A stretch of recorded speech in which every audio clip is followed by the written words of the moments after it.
Hello, I'm James Woodcock, owner of Pixel Refresh, and this is Game and Gadget Podcast number 29. And I have with me today a new guest to the Game and Gadget Podcast. It's Reese from ctrl-alt-rees. Hello. So thank you for joining us, Reese. And we'll certainly get on to more information about your background shortly. We also have Aaron Fothergill, a good regular of the Game and Gadget Podcast, of Argonaut Games in the past, and he's done iPhone apps, he's done Jaguar, CD32. This man has dabbled with everything, and his stories about trains and Meccano wagons are now historic. And we also have Steve Ince, who's recently announced his retirement in gaming specifically, but I'm pleased to say he's not retired from the Game and Gadget Podcast. So thank you for joining us today, Steve. Hi. So, Steve, we'll start with you today, my friend. So you've announced your retirement, as I just said, specifically for the gaming area of it.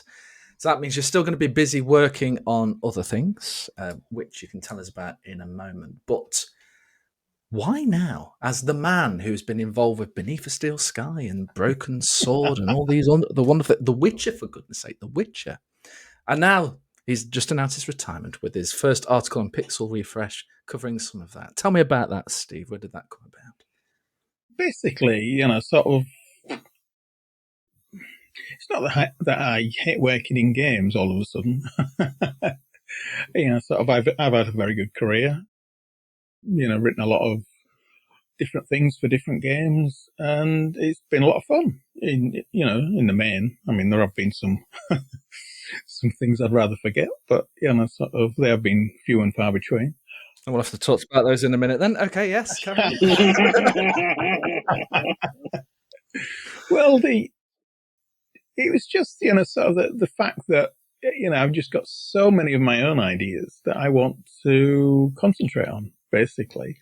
Sort of like the books and comic stuff and things like this. So it's really, sort of a change of emphasis. And it just seemed a good point to kind of say, right, I'm from February next year, I'm retiring from games, because that will then mark exactly 31 years at that point. So, sort of, I've actually been trying to think of things to do to mark that, sort of, should I just invite people round to the pub? That always works well historically, but carry on. For those who are interested in and can make it.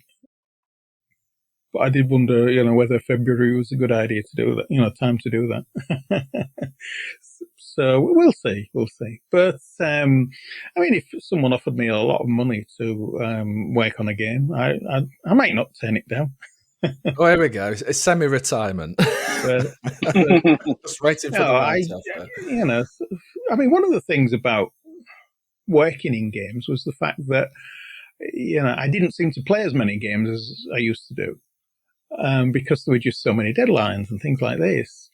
And I've been playing a few games since I announced my retirement that, I've been itching to play for a while. So, it's things like this, it's, I want to get back into playing more games as well as anything else. That sounds like so it's not about, so anything other than a change of emphasis, I guess. Makes sense to So me. it's a rock star retirement then. So basically you're retired until another cool tour comes along. Yeah, if it's a lucrative deal, then yeah. One night only until next year. Yeah, the farewell tour. Quite big at the minute, aren't they? Yeah. So tell us a little bit about the games you've been able to play, which you've been sort of having to put off because of other sort of commitments. Not that many as yet.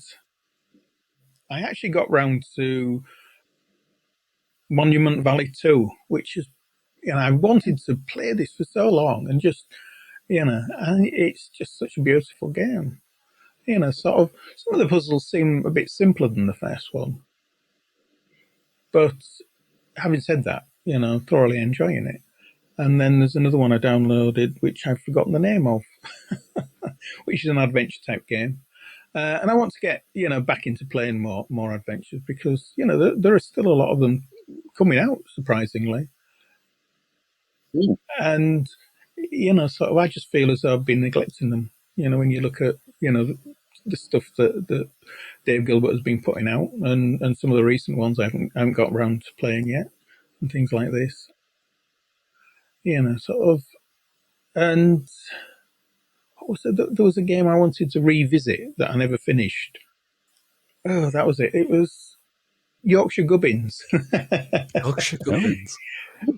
Which is an adventure type game. It's brilliant. The voices are fantastic, and I never finished it. So hopefully I can get back to that and finish it off. Well worth looking. It's one of these kind of pixelated games, pixel art games, rather than low res, But there's a few of those around. It's amazing, isn't it? We've got all this modern hardware, and yet there's so much for this nostalgia. Hey, we've got this 4K, 8K display. Let's have these pixels that represent something from 320 by 200, or. I mean, that's something Stu Cambridge would probably have a bit of a rant about, because the whole thing with the pixel art style, which is more of a style than an actual pixel art thing, is it's pixel art to look deliberately pixelated on an LCD display, whereas original pixel art was to try and look as unpixelated as possible, with as few points as possible on a CRT, which would nicely blend it. Yeah. And it is very much a style thing, Definitely. than anything else. There's a lot of pixel artists. I'm a big fan of Mastodon, and we'll not talk about Twitter, which is now called X, which will soon be called Dead. But rather than... And I know you've been having fun with threads as well, Reese, from your rambles. But anyway, one thing I have noticed on Mastodon, there's a lot of artists who do pixel art, but it really is pixel art. So they'll actually show you, here it is with the raw squares, the pixels, but then they'll show you, here it is taken on a CRT screen. And then you can see how what looks very blocky in certain areas, where actually on that CRT, just because of the way the technology works, it just looks beautiful. And you forget what the CRT did bring to those style of pixel, it would be called pixel art graphics. Those were the graphics at the time. And how much, I mean, you sort of say it was smoothing in some ways, but really it was just the way it was rendering that look of the graphics. And it, instead of it looking so raw and, dare I say, blocky without upsetting anybody, it was just creating like really smooth gradients, and it makes me want to get a CRT again. Where on earth I'd put a CRT, I don't know, but it does make me want to get one. I mean, I'm looking at Reese here, and he's literally behind him. I can count 1, 2 CRTs at least. You're literally surrounded. It's like you've got a little mini museum there, Reese. So we'll quickly jump to you in a minute. But Steve, just one last thing. You've also been looking at releasing more books. Tell us a little bit about that. Well, I went a bit mad in the last few weeks, actually. I released a book that was my 4th game writing book, but it's really just a collection of all the old articles that I wrote over the years. Just put them into a single volume and such. So that was an easy one to do. But then there's also, I just pulled together my Crowgirl comic strips into one volume as well.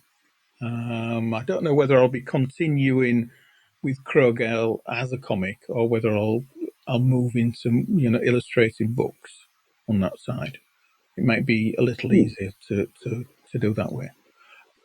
But then I've got so many others. I mean, I'm in the middle of writing a book for children in which one of the characters is a vampire, a young vampire. No, werewolf. Yeah,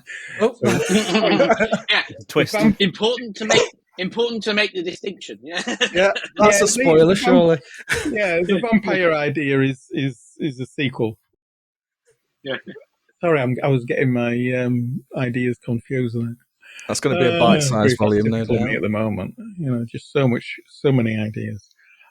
So yes, a werewolf.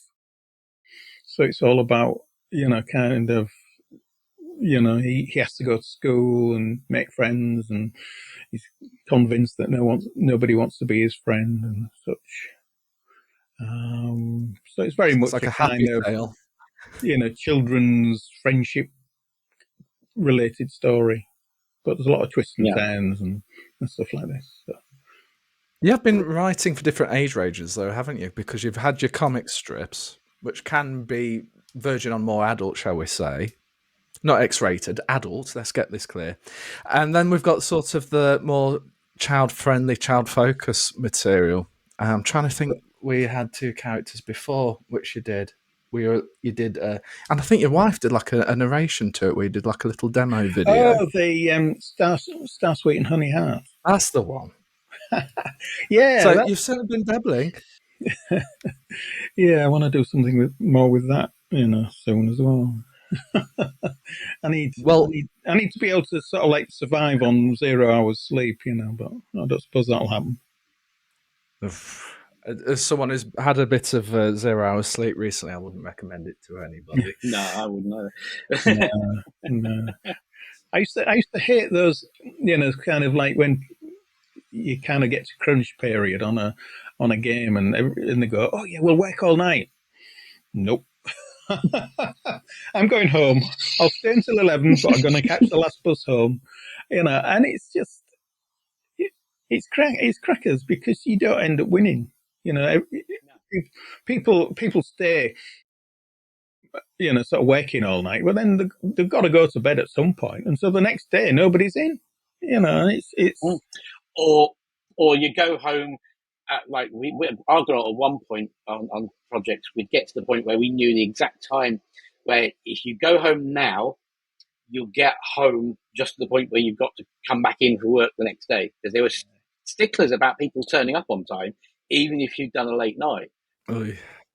So there's this whole thing of people go home, they'll get a couple of hours sleep and some food, and they'll come back in, and then they'll be useless the next day. Yeah. And there's times where doing a late nighter is good. If you're in the zone, you just carry on going and then get something done, fair enough. But if you're just kind of pushing everyone to put hours in to try and get it through, it doesn't work. No, never does. Well, how many modern titles have we seen where they've gone through this major crunch period to try and get it out in time? And then the result is, well, actually, even with the day patch, it's probably you're better waiting 6 months and then waiting for it to be patched even further, in which case the value of the title has dropped and it's cheaper to buy because it's no longer the new thing. The reputation's been tarnished because the first experience has been a fairly average or bad one. So, give developers that little bit more time, or pull back the scope a little and make it a little bit more realistic with the time frame. It's called planning. And unfortunately, it's something that management don't do. It's basically, okay, this is how long realistically it takes to do this. So that's the time we'll give them, rather than an arbitrary random amount of time. Indeed. Yeah. Reese, I can't wait any longer. The man with the background, which I'm envious of. I mean, I've got nice posters behind me, but you've literally surrounded by retro tech of all kinds. So welcome to the Game and Gadget podcast, Reese. Thank you. Tell us a little bit about yourself and your channel ctrl-alt-rees. How did we get to this point? How did we get to this point? Yeah, it's a question I often ask myself. Yeah, I mean, how far back do you want me to go? Right to the very beginning, to sort of 7-year-old Reese, or what was the point where you went, oh, I'm into this kind of technology, and then it became a hobby, and you're in a safe space here, maybe a minor obsession as well? Yeah, I mean, I've been an Atari fan my whole life, and I've kind of always collected stuff. I guess it was kind of when I sort of first started working for a living and went to university and had like a part-time job and stuff, and that's when I kind of started picking bits and bobs up. Obviously, early 2000s, when like Jaguar stuff was dirt cheap because it was not desirable at all. I mean, some would argue that the Jaguar I was think you can say never desirable. Yes. And yeah, I mean, I've been watching, I've been watching YouTube since the very early days, and watching, like LGR and people like that, some of the early retro computing and retro gaming pioneers, and always wanted to have a go at it myself. And I've always kind of done like video editing and stuff like that as a hobby as well. And then it all just came to a point where I thought, well, I'm not, I should just get on with it and give it a try and see how I get on. And that was sort of November 2019. I uploaded my first video, and I haven't stopped since. So yeah, it's been it's getting on for 4 years now. 22,000 odd subscribers, and still enjoying every minute of it, mostly. So fantastic. Yeah. And I think the hardest pressure with doing anything like that is the YouTube algorithm and the kind of things it's picking up on, and the kinds of famous people who are releasing regularly, which again ramps up the pressure to keep pushing stuff out. And ironically, one of your most popular videos was about solar and solar panels. You say was. So what do you think that was? I mean, a channel that was really targeting sort of retro tech and Atari, and then all of a sudden you did one on solar panels, and then it just went crazy, insanely busy. So I wasn't expecting that video to do well at all, but I started having like a lot of like DIY people building like DIY lithium batteries and solar setups and that kind of stuff, and I really got into it, and I thought I should give this a go myself. I think it'd be fun to kind of put a small setup together just to see what I can run on it. So I went out and I bought a kit, and I thought, I'll record this and I'll put it on the channel because it might be of interest to someone.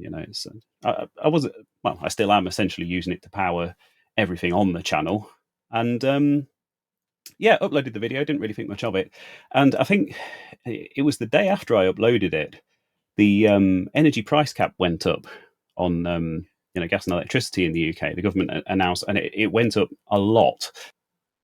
I mean, that this was around sort of July, August last year, and all of a sudden, everyone was going onto YouTube and searching for UK DIY solar setups because they were looking to sort of try and save some money. And I think I just hit it at exactly the right time. And I think because people kind of watched it all and they liked it and they commented on it and obviously kind of interacted with it, I think the algorithm kind of sees it as a favorable thing and as a positive thing for a video, and that just kind of gave it a huge boost. And bearing in mind, a typical video on my channel probably gets 1,000 or 2,000 views in its first couple of weeks, which is good. Don't get me wrong, I'm very happy with that.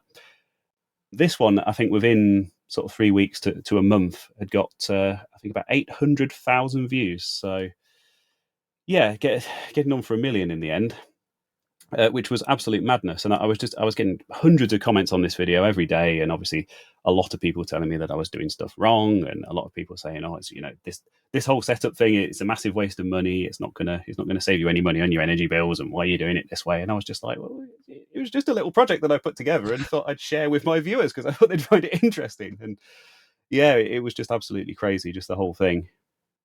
So going back to your love of Atari, I mean, back in the day, I had an Atari 65 XE, and this would be what would be, I guess, considered my first proper computer, as in it had a proper keyboard, and I loved that thing. And I remember being mesmerised by playing Ghostbusters for the first time and getting that really sort of tinny voice going, Ghostbusters, and all that stuff.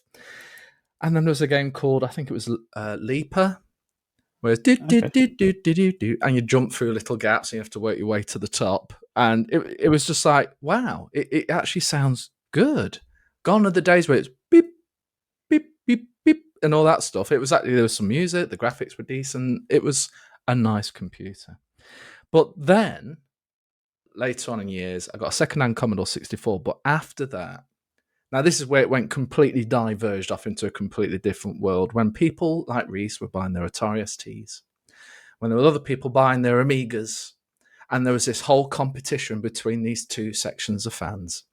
There was me on the sidelines with my Acorn Archimedes A3010, waving fancy. my little flag of Risk OS. So, in terms, I mean, I know you've obviously used Amiga in particular, but in terms of that whole Atari ST, what was the thing that really drew you to that platform and kept you with it all these years? Just nostalgia for me, really. I mean, that's what we had back in the day. You know, it gets some criticism for the sound chip and stuff, but that's kind of the sound of my childhood, really. Those games. So yeah, most of us never used the sound chip. That was the daft thing.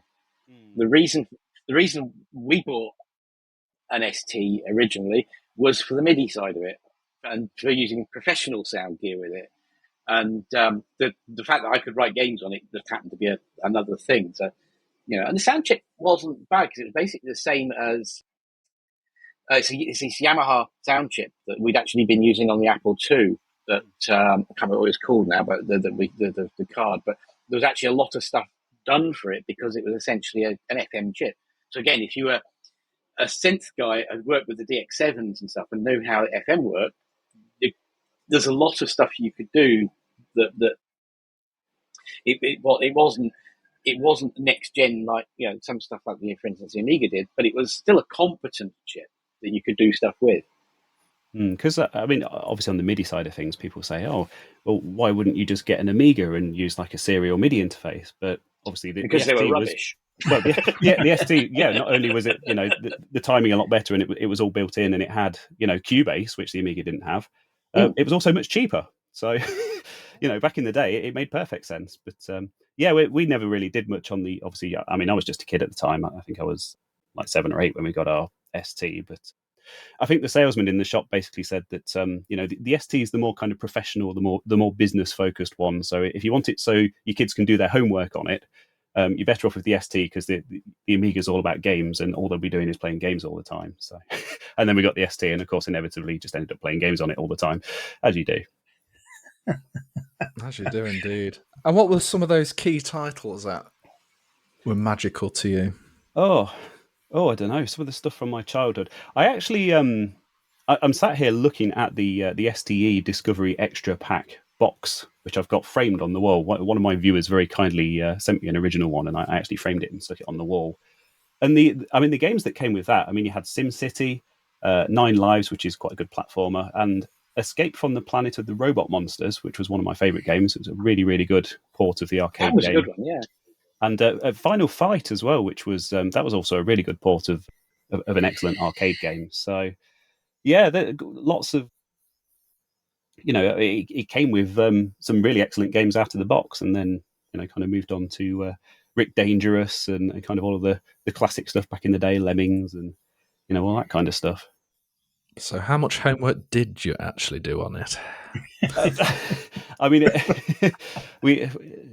it kind of set me up for the habit of a lifetime, which was, work can wait for another day.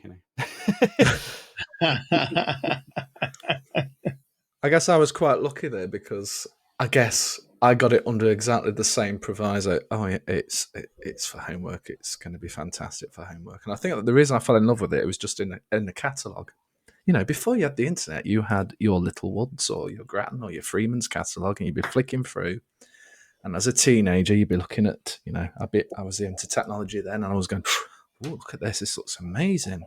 Acorn Archimedes. And there was no way to really research these things. You either learnt from a friend or a family member, or that was it, unless you bought a magazine or something. And even then, magazines could be very biased. But it just looked cool. And I ended up with this cool computer. And I did actually do some homework with it. And you always knew when it was homework because you'd hear the dot matrix printer going off shortly after. And the best thing about it, of what a teacher called me up upon, was, James, I really like that you're doing these printouts with your homework on. You're the only student, you're the first student to do this, but can you use a smaller font size? Because when I've asked for 2 previous games, I think you're using too big a font and cheating just a little bit. Okay, no problem. I'll reduce the font size. But the problem was then my handwriting turned into absolute rubbish because I was so used to just typing, and Yep. being able to print from that early on. Goodness gracious, how kids get on these days. I hope there's actually more school training to actual handwriting, because mine is, I could have become a doctor if I'd had the brains to become a doctor, because my handwriting would pass in flying colours for that particular profession. Sorry for any doctors out there. I'm sure your My handwriting's school great. friends always thought I was Egyptian because of I always tended to have a darker skin tone, and I wrote in hieroglyphics. So, what other memories do we have of the Atari ST? I mean, Aaron, it looks like you've had some experience with the hardware itself. It was my brother actually got one. We just got back. This is 86 or so. We just got back from living in Hong Kong. I'd been working with Apple II pluses and stuff myself, but also working on Macs at work there. So I was mostly writing music editing software, so synthesizer editing software. So this is where the MIDI thing came in. And the Apple II had this thing called a Roland MPU401 thing, which is like a big box with MIDI, ridiculously overcomplicated way of programming it. And it took me a while, but I got it working. And most of the time, writing the software to do synthesizer editors on this was making the actual interface work, because it's this clever thing that's supposed to do all the work for you, but it's very, very limited. So by the time it's gone a year or two on and everything's progressed on the computer side of it, it's now stupidly out of date. So it's like trying to get a ZX81 to do your graphics for your Spectrum game kind of level of stuff, you know. So, and then my brother gets a 512 and an ST 512, and I'm like, ooh, that's cool. I'm like, at the time I was the one mostly playing around with synths and MIDI and stuff. My brother was just getting into it. As time shifted, he's become the musician. I'm not good enough as a musician for it not to be a lot of effort to make it work. So I like the technology side of it, but I'm not a skillful enough musician to not succeed as a musician without it being constant work. So me being lazy, and that's how I got into programming in the first place, I went back to computer games, which is something I can do easily. And I started writing games on the ST. So I was doing with GFA Basic originally. And my first published game, well, actually I hadn't helped us. It was our first published game with proper publishing rather than just self-release through a bunch of people I know kind of thing, was actually on the ST, which was Jitterbugs on the ST, came out on a cover disc. Back when they paid you for cover discs. I got £150. Wow. Hey, yeah. Yeah, that's when ST Amiga format was the combined thing. And yeah, they paid me 150 quid for Jitterbugs, which was because I'd seen, was it MIDI Maze, I think it was called, which is the one that was like a Pac-Man game in 3D with up to 16 players using MIDI to connect STs together. And things like Stunt Car Racer were using the serial port and stuff for it. Should have used MIDI, but no. So I thought, well, I want to write a MIDI-based game. MIDI on the ST was so stupidly simple. I literally, the MPU401 had gone away into a cupboard, and I sold it very quickly afterwards. I kept my original Apple II clone, but I got rid of the 401 to some other musician sucker who could work with it. And I wrote Jitterbugs as a 32-player game over MIDI, because while the MIDI standard is 16 channels, there's nothing stopping you using the MIDI communication system to do as many as you want. And I kind of arbitrarily just went for 32 because the chances of ever getting 32 STs in the same room on a loop ring of MIDI, someone might test it one day, but probably not. Sounds like a challenge. And, it really does. Yes, yeah. So basically, we can try the game itself, I will revisit one day, but it was based off Steve Jackson's Awful Green Things board game. It's itself is a spoof of Aliens, where you have a spaceship where the Awful Green Things are suddenly, this egg is brought on board and it spawns the Awful Green Things, and you have to stop them as the crew. One player is playing the Awful Green Things and one player is playing the crew. And as the crew, you have to pick up weapons from around the ship, like a fire extinguisher or a crowbar or whatever, and attack the orphan green things, but you do not know what the weapon will do until you first use it. So it might work, but it might make them mutate, or it might just be ineffective or whatever. And I took that idea, did a spaceship that's falling into the atmosphere and will burn up after a certain amount of time, and the players were running around the ship trying to rescue animals off this zoo ship, which, again, all the different weapons you can pick up, you have no idea what they will do until you first use them. And some of these animals, of course, will try and eat you. Some of them are like tribbles, and they'll multiply like crazy if you use the wrong weapon on them. And you're basically, however many players are playing, you're all just kind of running around trying to get as many of these things off rescued, and then into a life pod, which is always one less than the number of players, and get away and score as many points as possible. This is like Among Us on steroids. I was thinking Among Us, yeah. Sounds cool. Yeah. Well, Aaron and I said we one day we will revisit Jitterbugs and redo it, because this was done on the ST. We did it on a 512. It was very limited. We borrowed another ST to actually test it multiplayer and everything. And like I said, it got picked up for a cover disc, and that was about it. And we never really did anything with it. But as a game idea, it's one I do want to do again. Not surprised.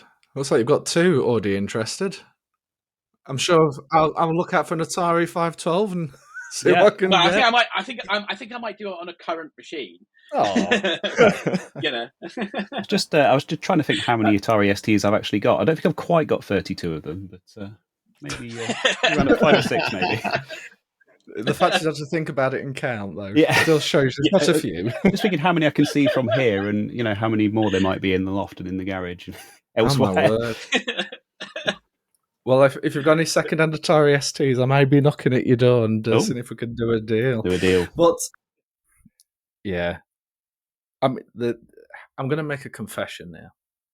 I remember doing a podcast probably a few years ago, and I was under the impression I had my Acorn Archimedes still in the garage, but it was boxed up somewhere, and I just had to dig it out. And my garage is just boxes of stuff. Some of it good, some of it not so good. And then I realised, probably about 10 years ago, I was moving house. I'd just started a new full-time job. I was giving up freelance journalism. I needed a consistent wage from month to month. And I had to belt it down to the south of England compared to where I was, which was further up north. So it wasn't actually that far south. But it was south. Just go with the south part of it. And I remember having this mass sort out because I had to downsize. I was going from a big house to this little apartment. So you can see where I'm going with this, can't you? And then I distinctly remember boxing up like my 486 PC, my Atari 65XE, my Acorn Archimedes, and realising all of them had gone horribly yellowed. The Acorn didn't boot up. The Atari wouldn't boot up or turn on. And the 486 PC was in parts because often I'd upgrade and take stuff with it and it'd go into like the next machine. But I'd still, in my head, I must have mentally blocked it out. But then I realised once I'd cleaned out the garage that I'd actually bloody chucked them away because I thought these things have got no value. They're old. They've yellowed. They're not turning on. And now, of course, it's one of my biggest regrets. And like any gentleman in their 40s, you're bound to have accrued a few regrets over a lifetime. But this is one that really knocks me. And unfortunately, because I'm really into following people like Rees, following Steve's gaming progress and his retirement announcements, Aaron's fantastic stories, I keep reminding myself of you silly sausage. I'm thinking much worse in my head, trust me. Why on earth? I mean, I had no idea years later there was going to be this big retro surge and the things that didn't work would suddenly be, there'd be big guides and videos on how to fix these things and retro brighting. What the hell is retro brighting? Oh, it's this thing. It turns these yellow things into their original colours. And it's like, so yeah, that's my confession. Hopefully I'll feel a little bit better about that now. But yeah, I am absolutely gutted. I hope that doesn't lose you any followers. Yeah, exactly. So I was just looking on eBay, which is probably not the best place to look, but it's like Acorn Archimedes and what they're going for, and it's like £600. The mouse alone, probably like 40 quid. And it's just like, oh my God, James, what were you thinking? But there must be lots of other people out there where they think these things don't have value. I'll just put them on the street side or in the bin. And years later, who knew? I mean, another example is I was a big PC gamer in the 486 days and onwards. I had 3DFX graphics cards. So I bought loads of games, point-and-click adventures, the original boxes, the CDs, and I had shelves full of these boxes. Downsizing. I've got no room for these things. I'll chuck them away. And now, of course, trying to get hold of games in the original boxes in a great condition. And trust me, they were perfect. I'd take the disc out of the box, it'd go into a CD rack, and then the box would just go up on the shelf. So they were flawless. Not a mark on them. I will stop depressing myself and everybody else now. But as you can see, I need to get that off my chest. As a man in his 50s who's gone through being a man in his 40s with lots of regrets and leaving things behind, you have to learn to not have any regrets. Yeah, absolutely. Yeah, otherwise, you just end up stressing over the amount of things that you have given away, binned, or otherwise. Doesn't matter. What have you got? If you've got cool stuff now, or you're doing cool stuff now, that's all that counts.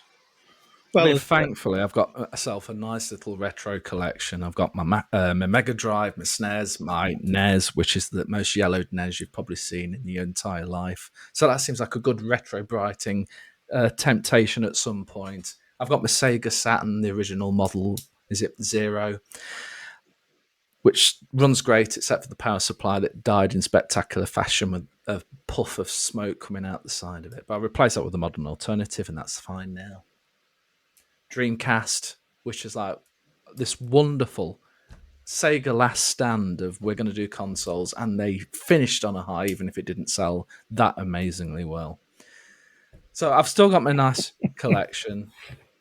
Atari ST is probably something I'm looking at next. Maybe an Amiga at some point. I'll probably go for the A600 because it's the smaller of the two and it's a little bit easier to store and everything. But I've waffled on for long enough. And I mean, Steve, when we talk about your history, what were some of the early platforms you owned that you would have used to write your stories and for the games and all the other things you would have done for the games?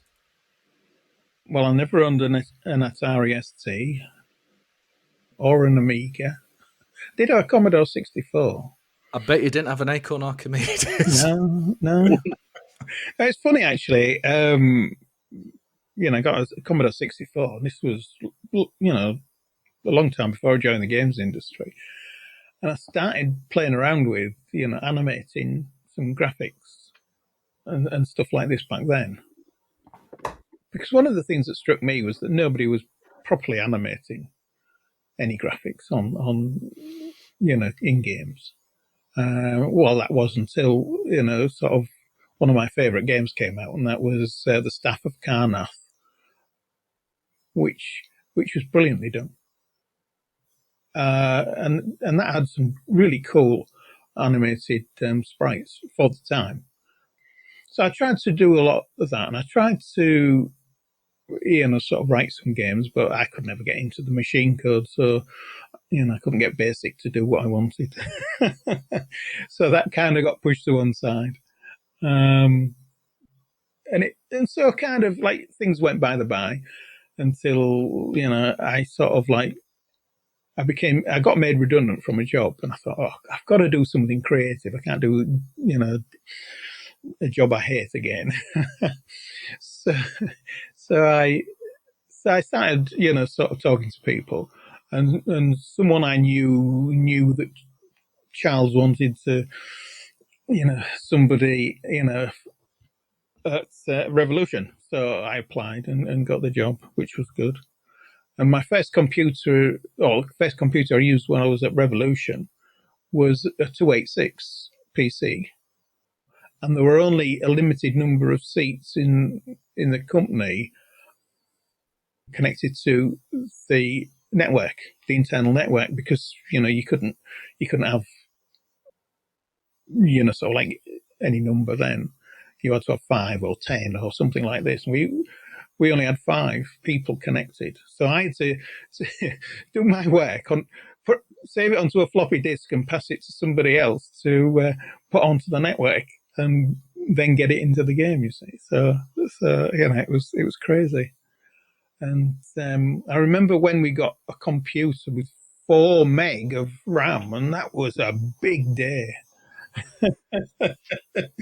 Jeez, that was a lot, No one would have any more. My ST I worked with, had a 20 meg hard drive. So Wow. Oh yeah, hard drive back in those days would have been absolutely mind blowing. It was one I'd been loaned by Mandarin Software, who was doing a lot of the stuff with, and they dropped it. The reason they loaned it to me was because someone there had dropped it. It was one of the actual Atari metal hard drives, the 20 meg one. And they just didn't trust it. The actual indicator light for it had actually fallen inside it. So they gave it to me to use instead, Wow, just because it of the light blend. Yeah. But I mean, going back to the CRT thing, I mean, sometimes, when you're using CRT tubes, sort of they can make the final graphics look good. But sometimes when you're editing those pixels, it can be a bit fiddly. And, sort of you end up kind of peering at the screen like this, But I learned an awful lot about color palettes and sort of like making the best of the colors available, because sort of one of the first things that I got involved with was taking some of the background paintings that for Beneath Steel Sky. Most of them were done by a guy called Les Pace, based on Dave Gibbons' sketches, and they were scanned in and then converted down to 320 by 240. And then we had to reduce them down to 128 colours for the PC, and then down to 32 colours for the Amiga. And grief, that was that was an adventure in itself, because those 32 colours also had to include colours that were suitable for the sprites, for Foster and Joey and all the other characters.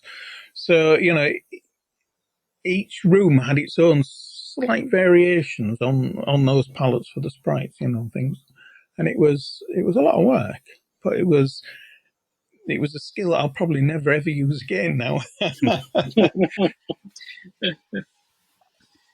Well, hopefully you'll find some time in your gaming retirement to dabble with that, because I'd say, like we were discussing earlier, the retro stuff, the style of it, yes, it's harking back to some of those days, but it's not always with the same technical limitations you would have experienced when you were using the hardware of that time.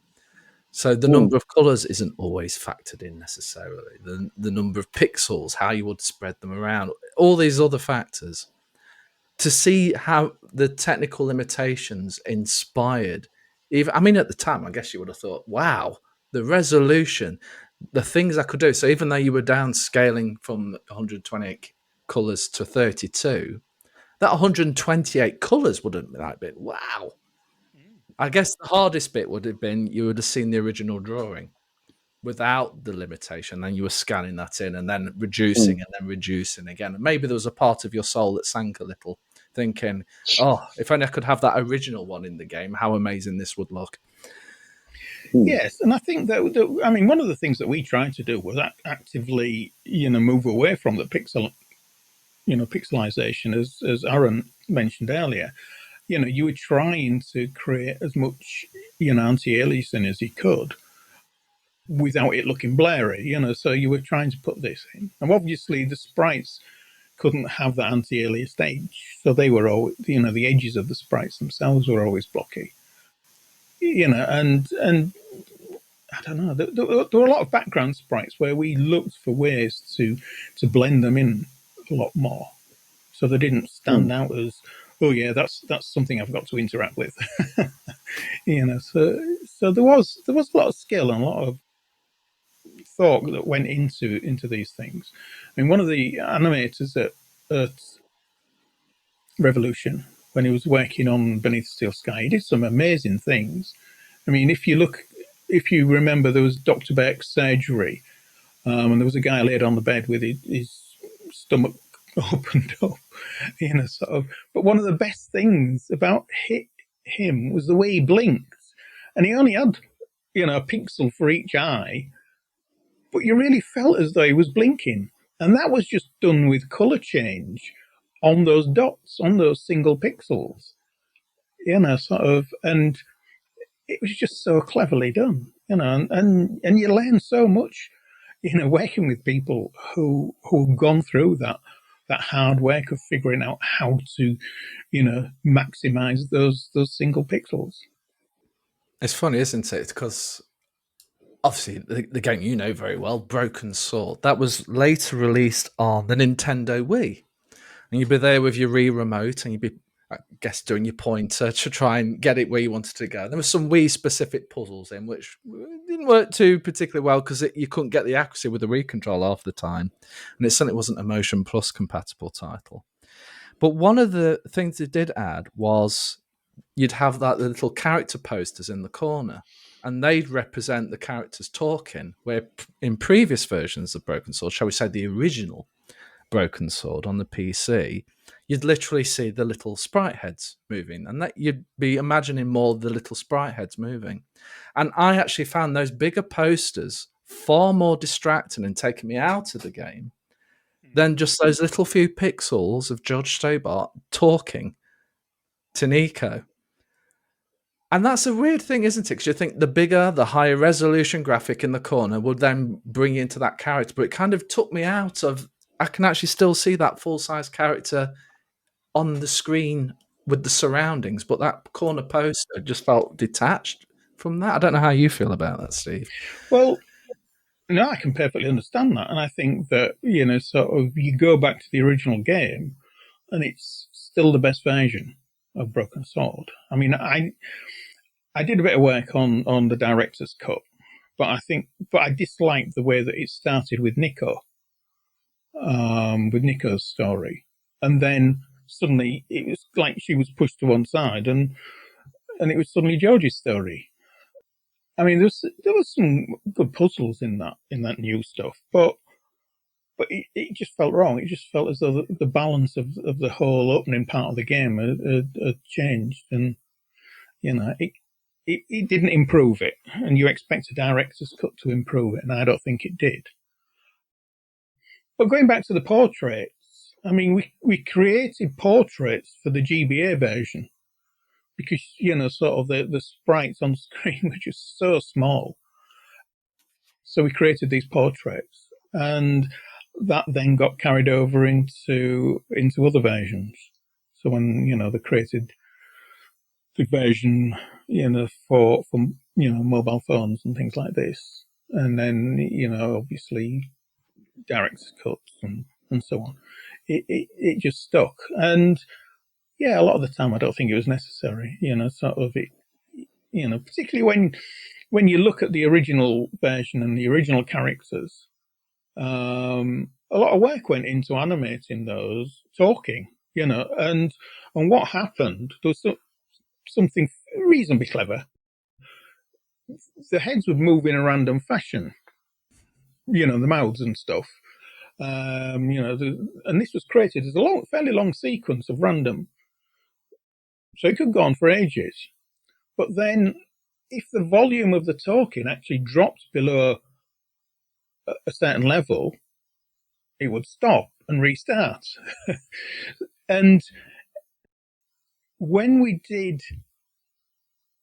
the Italian version, we got it translated and recorded in Italian. The guy who was in charge of that actually said, "Well, it's amazing how you've done that lip syncing."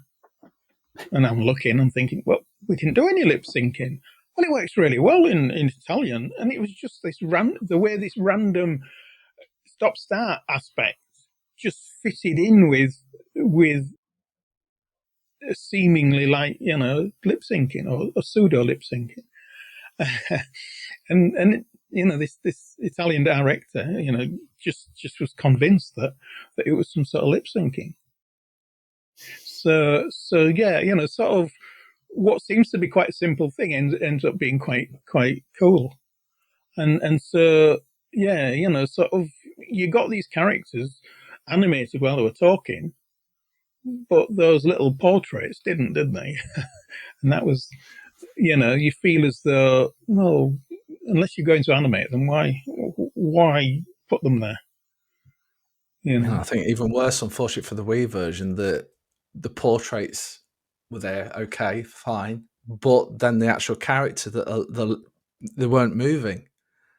As if that part was lost or it was partially broken. I can't remember now, but certainly it wasn't exactly like the original, which was a shame.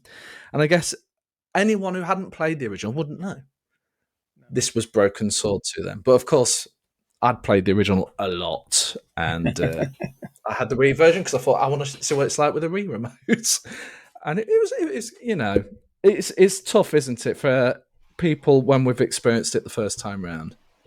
And then we get, particularly now, there's remasters for everything almost. If they haven't made a remaster yet, they probably will at some point. Yeah. I should like to point out at this point, hand shot first. That's the ultimate remaster messing up of everything. Rise of the Triads has literally just come out on Steam. I think it was just yesterday or a couple of days ago. So I've got to try that out because I was a big fan of the original. It's excellent. I can highly recommend it. Oh, fantastic. The music stands out for me. It was just fantastic. I think, was it Lee Jackson? Was that his name? Who did the music for Rise of the Triads, and who did the intro to Duke Nukem 3D. Real big heritage what work he's done. But yeah, the nostalgia trip is being pushed hard right now. I mean, Reese, you've got so much, if we want to call it, competition in the YouTube space with people doing retro stuff. And it could be so easily to be drowned out in this big voice. I mean, it's lovely for us to have so many people interested in retro, particularly people who hadn't been there the first time round and they're like going back and experiencing it for the first time. But, it's really hard to find your niche, isn't it, nowadays? Yeah, I mean, my niche is just stuff that I'm interested in. I mean, I make videos that I want to watch, and I kind of tend to go for stuff that other people aren't doing, just because I like to be a bit different, really. But, there's a million people out there making videos about Mario and all that kind of stuff. So the Atari stuff isn't particularly... I mean, there are some great channels out there covering Atari stuff, but like on the ST side, it's not nearly as well kind of covered as the Amiga and kind of the 90s PC side of things. So it's just interesting to kind of approach things from a slightly different angle, I think. Absolutely. And I think anything like this, it's making sure you're enjoying the process as well and having a community behind you saying, "Y'all really enjoyed that video. Did you know about this also happened around that time? And there was this game, it wasn't released," and etc., etc., etc. And it's just filling the gaps maybe in your own knowledge. I mean, I know when I've been doing this, there's a lot of stuff I don't know about retro, even though I was living it. I'm retro. But there's still so much I learned. I had no idea you could MIDI together Atari STs and have a 32-player game. I mean, come on. So, this is what you learn by being in this space, and it's fantastic. I think the community is kind of one of the most important aspects for me, because there's a lot of people doing this, and they make videos, and they're kind of like shouting into the void, and they're not kind of building a community around their channel, which is something I've always been sort of very keen on from the very early days, which is something I picked up from Neil, RMC. And, I've always been sort of a very active member of that community, and decided to steal that idea from him, essentially. Well, Reese, among others, all the very best of luck with your channel and all your endeavours. Thank you. I'm certainly a regular watcher, and I enjoyed your solar panel videos. I've enjoyed your Atari ST videos. It's been good stuff. And Reese Rambles, I wish I'd thought of that idea, just to do something sort of on the side as an addition to everything else, just to find out a little bit more what goes on behind the scenes, because often that is it, isn't it? James Jabbers. James Oh, yeah. There you go. Actually, I was trying. No, I will not steal Reese's idea. That was I think mine would be Steve Stumbles. But I was actually thinking if I was going to do what the name would be. That's brilliant. Thank you. But yeah, to have that behind the scene information, it's like the people who buy a DVD and they sometimes buy it just to have the sort of audio commentary and the behind the scenes and the deleted scenes. It's that aspect you don't always get with a lot of the channels. So it's nice to have that. And not everybody's into that. Sometimes they just want the main channel and then they'll flick onto something else. But, there's a lot of people who do want to know the thoughts and the decisions that, why did I cover this and not this? Why did I say this and not that? Here's actually my opinion compared to what this other person has said. It's nice to have the entire picture of it. So I appreciate you doing that, Reese, and I hope you continue. I'm noticing a lot of YouTubers are doing that, but they're putting the behind the scenes stuff on their Patreon kind of page. Yeah. Because then you've got to keep something for the core fans that are paying for it, kind of thing. Yeah. There's this. Obviously, if they're doing it full time, you're going to have to do things like that because, it's your job. You've got to make money out of it. I mean, I run Pixel Refresh. I get hardly any income from it. There's no advertisements on it. It's literally anyone who's kind enough to donate. I do some of the fan-made enhancements for some of the point-and-click adventure games, and I get some donations out of that. It's not a lot, but I appreciate every penny that comes through. But I'm doing it for the fun of it. It's definitely not a full-time thing. I do it for the fun. I'm doing it because I'm doing something for the community and the community to get involved and we have some great discussions.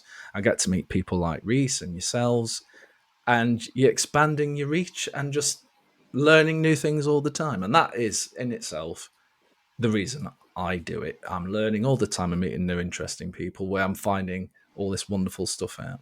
I mean, the stories from you guys, all three of you, I always find fascinating. And Aaron, we need a podcast just to talk about trains. But anyway, there's one thing. And the colour blue, of course. Well, funny enough, I was going to say before we go, I've literally got a post-it note right here with this written down. The colour blue. I have no idea what the context of this is, other than it's the colour blue. So, Aaron, now is your time. Tell me. Right. So this is one of my favourite war stories from the various times I've been working on games. I was working on a game called Aladdin Nazira's Revenge, which was a follow-up to the original Aladdin 16-bit side-on game, but on the PlayStation 1, so it was a 3D game, and it was using the Croc engine. I just finished working on Croc 2. I got pulled in to the Aladdin project because basically Disney had signed Argonaut to do an Aladdin game, paid them a huge sum of money, and 6 months later, because of various reasons, they didn't actually put a proper team together that knew how to use the engine. They didn't have anything. So I got grabbed off Croc 2, which we finished the PlayStation version, and we were doing the Dreamcast version that never got released. We were doing the extra levels for that. So I got pulled off that to save it and basically, right, okay, here's what we can do. Here's how we fix it. So that gets going. And it was a nightmare project for a lot of reasons. A lot of it being Disney, where it's in the days before Disney really got their heads together about games. So, but also Disney and our producer didn't get along. So every 3 months we get some random guy from Disney would turn up as a Disney external producer, do the classic flap his arms around and mess everything up. Tell us this is Disney's viewpoint on things. One of the earliest ones was we weren't allowed to have poo in the game because we had a scene where Aladdin's going through a market and there's a thing of camel dung that you can knock one of the guards into, which is an absolute classic trope of comedy films. Is the bad guy ends up in the poo. Yeah, Back to the Future, anybody. But anyway, carry on. yeah, exactly. That's one of the. It happens all the time, and Disney, no, can't have poo, right, okay. And at one point, you can't have animals in the game because they decided it was risky that the player might want to harm animals. But it's, yeah. So basically, we just like go like this every time and kind of just get on with it and try and work around them and so on. Did you jump in a camel in the original game? Or have I imagined that? Yeah, I know. This is like what I mean. It was random nonsense because it was a different producer every single time they came out, and some different person had put their input in, and it was them not really knowing where they wanted to go. And I think a lot of it was them wanting to annoy our producer because he'd annoyed them or whatever. It was this whole nightmare, and it went on for 18 months, and it shouldn't have. So all the way running through this, we have this backstory kind of being given to us. And it is quite literally like the sort of games where you have the guys chatting at the top and telling you some pointless bit of backstory that you'd normally click through about Robin Williams suing Disney. Because this was all done at the same time that Robin Williams had got annoyed by the fact that Disney had marketed his image and his voice as Genie on all sorts of commercial stuff that he told them he didn't want them to do. And at the time, we didn't know that. All we knew that was he'd said they hadn't paid him enough because he just got standard Disney voice actor rates. But it was actually because he'd done it on the agreement that they wouldn't commercialize his voice for McDonald's stuff and all this kind of thing, And so there's this long-running lawsuit all the way behind while we're writing the game. And they just, oh, and by the way, he said this and they've said this kind of thing each time. So we're kind of having a running commentary on what's going on with the lawsuit. Now, we're about 3 months away from finishing the game. Pretty much everything is done. All the models, programming, everything. And we're just kind of refining things by this point and getting ready for the European release. Disney guy turns up, doesn't have any random stuff. But he says, the lawyers are getting a bit funny, though, because it looks like we may have to settle with Robin Williams, or he may actually win the case. And if he wins the case, he will claim that Genie is his. So you can't use Genie in the game. And of course, he's a cornerstone of the game. Yeah. He's the secondary main character. So okay, right, quick thinking, no problem. We'll paint him pink and call him Gina. It'll be his sister is in the game. We're already using the guy who does Homer Simpson as the voice actor for him. So we'll just swap Gina to being Gina, Genie to being Gina, and get a different voice actor. That's not too horrible. And the Disney guy goes, yeah, but the problem is he's blue, and anything in the game that's blue is going to get us pulled up. The lawyers do not want to risk you using the color blue anywhere. Or even water. You've got to go through the entire game and get rid of the color blue. Yeah, everywhere. Even if it's a dot. And we're like, okay. So Disney guy goes away. We have a bit of a discussion. And we're going, well, this is full levels of... And they go, yes, it is full levels of word, which will get me beat like I did last time. So... we said, right, let's do the Gina thing because it's fairly trivial. The animators can put together a Gina and we can easily swap Genie back in if need be. We're going to work on the assumption that this is all something's going to happen, but we're going to have one or the other. But the color blue thing, if the color blue gets deleted, the whole game's going to probably get deleted because if he goes to the level of you can't even use the color blue, they're just going to pull the title and we just, get them on that. We get our royalties anyway kind of thing. So we left it. We did a quick test with Gina and everything, showed that to those levels without any blue in to Disney, select few levels, and they were happy, And then a month later, Disney settled with Robin Williams, gave him a Picasso or something, and it might have been a Van Gogh. They gave him a nice painting, and they said, we're ever so sorry, we won't do it again. They did. Signed him up for the third movie, and it all went away completely. We were allowed to use Genie, the whole lot. Color blue, not a problem. And we just went on and released the game.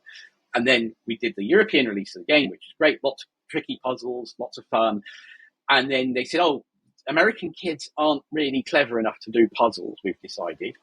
So the American version of the game, you've got to dumb it down. What do you mean dumb it down? Right. So these puzzles, those puzzles have got to go. This bit where you've got to work out how to open a door by finding it. That's got to go. And literally, the game became walk through the story while waving a sword around. At one point, they didn't want sword fighting in the Aladdin game, despite the fact it's a made constant. Yeah, it was just like, Wow. properly mental. Oh, jeez. And I've made you wait how many podcasts for you to tell us? 4 or 5. Oh, man. That's ridiculous. Well, look, I'm glad you got the title out in the end, even if it was on such unusual circumstances. The European version ended up being quite good. We had some great puzzles in it. The best bit was my last hard door puzzle, which was a very cleverly done puzzle. 2 years after we released the game, we got a phone call at Argonaut from someone saying, "How do I get past this puzzle?